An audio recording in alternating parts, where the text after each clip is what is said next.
নমস্কার বন্ধুরা, তোমাদের জন্য যে ভ্যাকেন্সিটা নিয়েছি তোমরা এখানে কেন্দ্রীয় পরিবেশন দপ্তর থেকে তোমাদের কর্মী নিয়োগ করা হচ্ছে। তুমি যদি ভারতীয় নাগরিক অর্থাৎ পশ্চিমবঙ্গের 23টি জেলা থেকে এখানে আবেদন করতে পারবে। ছেলে মেয়ে উভয় অ্যাপ্লাই করতে পারছো। তোমাদের এখানে কি কি পোস্ট এখানে নিয়োগ করা হবে, তোমাদের কিন্তু বিভিন্ন ধরনের পোস্ট এখানে নিয়োগ করা হচ্ছে। MTS lower division clerk, field attendant post এখানে নিয়োগ করা হচ্ছে। তোমরা এখানে মাধ্যমিক, উচ্চ মাধ্যমিক পাস থেকে শুরু করে এখানে গ্র্যাজুয়েশন পাশে আবেদন করতে পারছো। কোনো এক্সপিরিয়েন্স লাগবে না। আর তোমরা জানো যে আমি যেটা বলে থাকি রিয়াল বলে থাকি, কোনো ফেক নয়। তাহলে তোমরা MTS lower division clerk, field attendant post এখানে মাধ্যমিক, উচ্চ মাধ্যমিক পাশে আবেদন করতে পারছো। এই পোস্টে আবেদন করতে গেলে তোমাদের যোগ্যতা কী লাগবে, বয়স কী রয়েছে, কীভাবে আবেদন করবে, সমস্ত কিছু আলোচনা করবে ভিডিওর মাধ্যমে। তার আগে আমার এই চ্যানেলে প্রথমেই থাকলে আমার WB জবস বাংলা চ্যানেলটাকে সাবস্ক্রাইব করে দেবে সবার আগে জবের আপডেট পাওয়ার জন্য। চলো শুরু করছি ভিডিওর মাধ্যমে। তাহলে তোমাদের যে ভ্যাকেন্সিটা বেরিয়েছে তোমাদের CPCB central pollution control board থেকে তোমাদের ভ্যাকেন্সিটা বেরিয়েছে। অ্যাডভার্টাইজমেন্ট নাম্বার দেওয়া রয়েছে। তোমরা যদি কেউ এই PDFটা ডাউনলোড করতে চাও, আমার ভিডিও ডেসক্রিপশনে টেলিগ্রাম চ্যানেল লিঙ্ক দেওয়া আছে, সেখানে যুক্ত হয়ে PDFটা ডাউনলোড করে দেখে নেবে।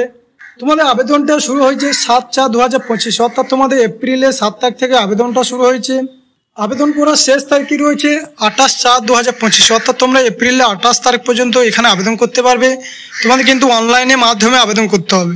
তোমাদের কি কি পোস্টে নিয়োগ করা হচ্ছে দেখো। তোমরা যারা মাধ্যমিক, উচ্চ মাধ্যমিক পাশে আবেদন করবে তাদেরকে কোন কোন পোস্টে নিয়োগ করা হবে। MTS মাল্টি টাস্কিং স্টাফ পদে আবেদন করতে গেলে তোমাদের যে কোনো শিক্ষিত প্রতিষ্ঠান থেকে মাধ্যমিক পাস হতে হবে। এবং তোমরা যারা ফিল্ড অ্যাটেন্ডেন্ট পোস্টে আবেদন করবে তাদের যে কোনো শিক্ষিত প্রতিষ্ঠান থেকে তোমাদেরকে মাধ্যমিক পাস হতে হবে। লোয়ার ডিভিশন ক্লার্ক, তোমরা যারা লোয়ার ডিভিশন ক্লার্ক পোস্টে আবেদন করবে তাদের যে কোনো শিক্ষিত প্রতিষ্ঠান থেকে উচ্চ মাধ্যমিক পাস হতে হবে। তার সাথে তোমাদেরকে এখানে বলে দেওয়া রয়েছে টাইপিং স্পিড থাকতে হবে ইংরাজিতে তোমাদের 35টা ওয়ার্ড পার মিনিটে এবং তোমাদের হিন্দিতে 30টা ওয়ার্ড পার মিনিটে। এবং তোমরা যারা জুনিয়র ল্যাবরেটরি অ্যাসিস্ট্যান্ট পোস্টে আবেদন করবে তাদেরকে যোগ্যতা লাগবে এখানে যে কোনো শিক্ষিত প্রতিষ্ঠান থেকে উচ্চ মাধ্যমিক পাস হয়ে থাকতে হবে। তার সাথে তোমাদেরকে সায়েন্স সাবজেক্ট নিয়ে পাস করতে হবে। তাহলে তোমরা এই জুনিয়র ল্যাবরেটরি অ্যাসিস্ট্যান্ট পোস্টে এখানে আবেদন করতে পারবে। কাদের কটা ভ্যাকেন্সি রয়েছে, তোমাদের পার মান্থ বেতন কত দেওয়া হবে, বয়স কী রয়েছে দেখো। তোমরা যারা MTS পদে আবেদন করবে তাদের কিন্তু পার মান্থ এখানে বেতন দেওয়া হবে লেভেল 1 অনুসারে 18,000 টাকা থেকে শুরু করে 56,900 টাকা এখানে পার মান্থ স্যালারি দেওয়া হবে। যারা EWS রয়েছে তাদের জন্য একটা ভ্যাকেন্সি রয়েছে, ইউআদের জন্য দুটো, টোটাল কিন্তু 3টে ভ্যাকেন্সি রয়েছে MTS পদে। তোমার বয়স থাকতে হবে 18 থেকে 27 বছরের মধ্যে। এবং যারা SC/ST রয়েছে তারা এখানে 32 বছর পর্যন্ত আবেদন করতে পারবে। এবং যারা OBC রয়েছে তারা 30 বছর পর্যন্ত এখানে আবেদন করতে পারবে, কারণ তারা সরকার নিয়ম অনুসারে 5 বছরে এবং OBCরা 3 বছরের ছাড় পেয়ে যাচ্ছে।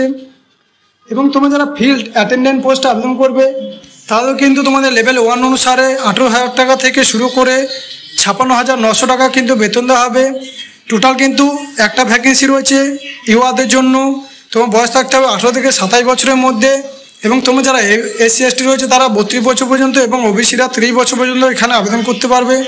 লোয়ার ডিভিশন ক্লার্ক পোস্টে তোমরা যারা আবেদন করবে তাদের লেভেল 2 অনুসারে বেতন দেওয়া হবে 19,900 টাকা থেকে শুরু করে 63,200 টাকা এখানে বেতন দেওয়া হবে।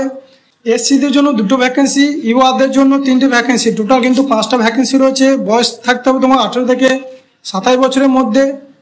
এবং তোমরা যারা জুনিয়র ল্যাবরেটরি অ্যাসিস্ট্যান্ট পোস্টে আবেদন করবে তাদেরকে লেভেল 2 অনুসারে 19,900 টাকা থেকে শুরু করে 63,200 টাকা তোমাদের পার মান্থ বেতন দেওয়া হবে। EWS এদের জন্য একটা ভ্যাকেন্সি রয়েছে এবং যারা ইউআর তাদের জন্য একটা ভ্যাকেন্সি রয়েছে। টোটাল কিন্তু 2টো ভ্যাকেন্সি রয়েছে। এই পোস্টে আবেদন করতে গেলে তোমার বয়স থাকতে হবে 18 থেকে 27 বছরের মধ্যে হলে তোমরা এখানে আবেদন করতে পারবে।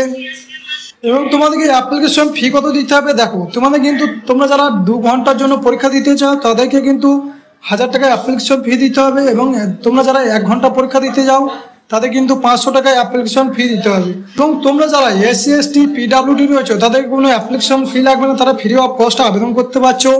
তাহলে তোমাদের এই ছিল আজকে ভিডিওটি ভালো লাগলে তোমার বন্ধু বান্ধবদের শেয়ার করে দেবে এবং চ্যানেলটাকে সাবস্ক্রাইব করে দেবে।